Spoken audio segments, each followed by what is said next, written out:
విరిగిన హృదయము గలవారికి యెహోవా ఆసన్నుడు, నలిగిన మనస్సు గలవారిని ఆయన రక్షించును. ప్రభునామమునకు స్తోత్రములు కలుగునుగాక.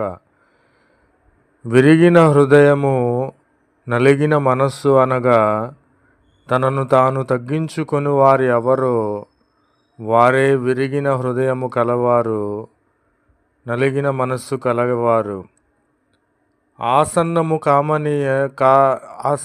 కమ్మని ఎంతో మంది ఎన్నో పూజలు వ్రతాలు చేస్తారు. కానీ ప్రభు అయిన క్రీస్తు వారికి అలాగూ చేయాల్సిన అవసరము లేదు.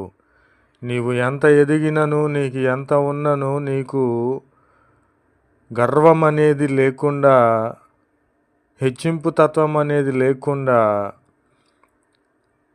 తగ్గించుకొని ప్రభు అయిన క్రీస్తు వారిని